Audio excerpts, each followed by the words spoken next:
Today's case begins in the British town of Soham in Cambridgeshire in 2002. It's a fairly peaceful, rural, quiet market town with a population of just over 10,000 people. But the peace and tranquility of the town would be shattered one late afternoon in early August. News began to spread that two 10-year-old girls were missing, and the search was on to find them. The events that had actually transpired in Soham that day would shock the small community, enrage the nation, and even travel across seas. This is the case of Holly Wells and Jessica Chapman, 20 years on.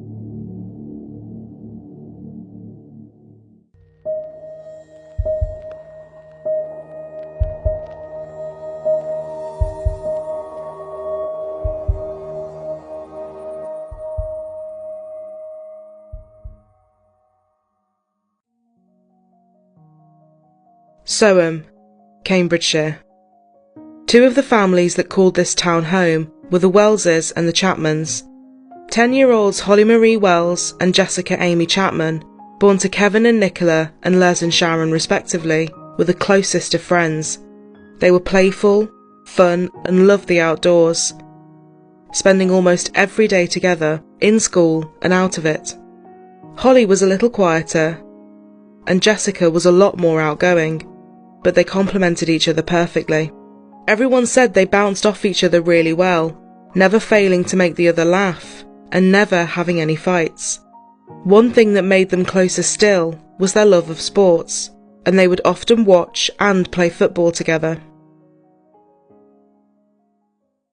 Sunday, August 4th, 2002. It was a swelteringly hot summer's day, and the girls had made plans to enjoy the weather and spend some time together. Jessica was recently back off a 2-week holiday, and the girls were definitely due a catch-up. Just before noon, Jessica left her house on Brook Street to go to Holly's for a barbecue. Holly lived nearby in Red House Gardens, around a 10-minute walk away.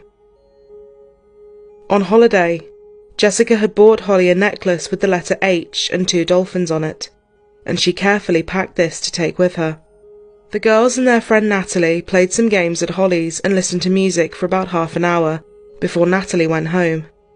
Shortly after this, the 10-year-olds changed into some Manchester United football shirts. One was Holly's and the other was her brother Oliver's. The shirts had David Beckham's name on the back, their favourite football player. Just after 5 p.m, Holly asked her mother to take a picture of them wearing the shirts. The girls were beaming, and clearly so happy to be reunited after 2 weeks apart. After this, everyone sat down to eat. Holly and Jessica then went back upstairs to Holly's room to carry on playing on the computer. A little after 6:15 p.m, they both left the house without mentioning it to anyone.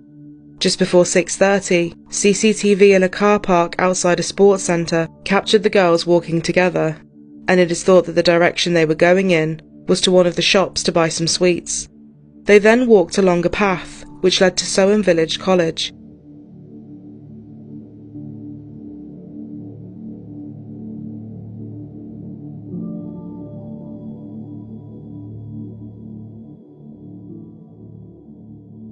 At 6:33, they were spotted in the neighbouring streets of College Road and College Close.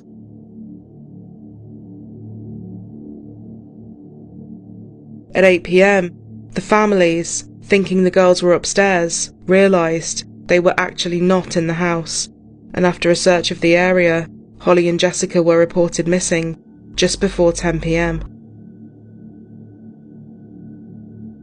Within hours of their disappearance, police from 3 forces and hundreds of townsfolk have joined the hunt for Holly and Jessica. The disappearance is incredibly out of character.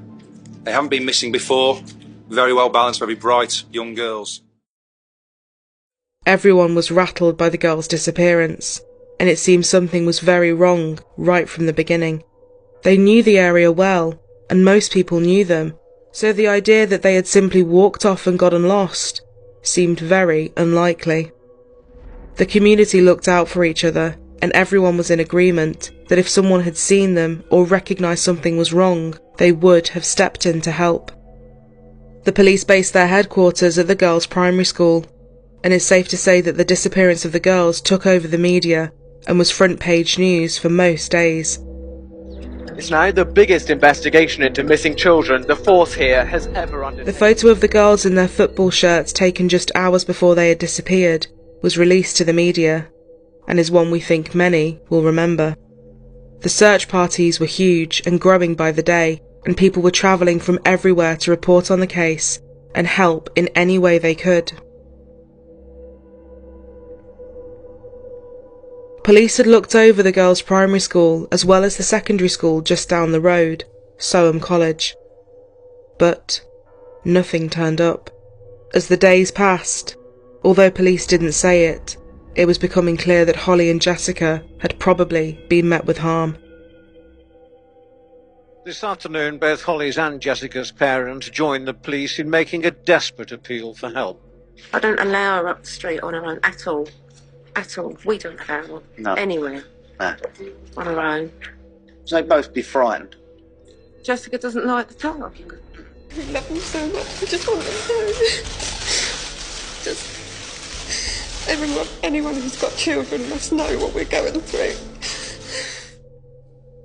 Both sets of parents were adamant their daughters were taught that talking to or trusting strangers was not something they should do, and the head teacher of their school agreed, saying, "The possible danger from strangers is something we have impressed upon the children from an early age."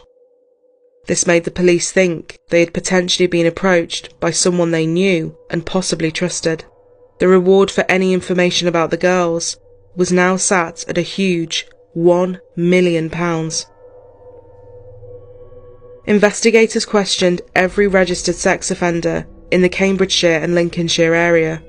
Over 260 registered sex offenders from across the UK were also questioned, but all of them were eliminated. The girls' favourite player, David Beckham himself, even made a plea for their safe return, telling Holly and Jessica they weren't in any trouble, that their parents loved them and needed them home.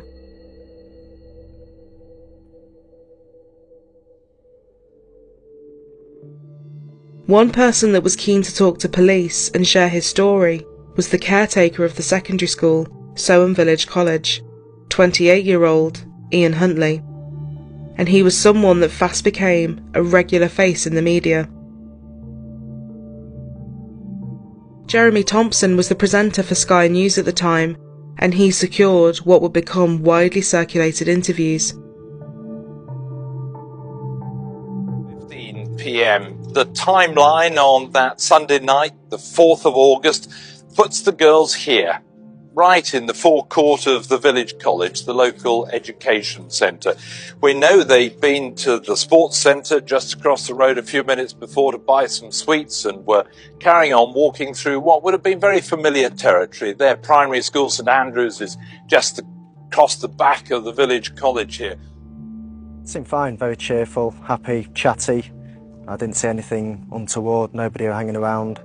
You know, just seemed like normal, happy kids. Safe and well? Yeah, absolutely. And you may, as it turned out, have been the last person to actually chat to them before they vanished. Yeah, that's what it seems like. And it's a mystery? Absolutely, yeah. Yeah, absolutely. I mean, everybody around here, I mean, I've been speaking to a lot of people, and what they're saying is, you know, while there's no news, then there's still that glimmer of hope, and that's basically all we're all hanging on to. And there was nothing that Sunday evening that gave you a glimmer of suspicion that anything was wrong? No, not at all.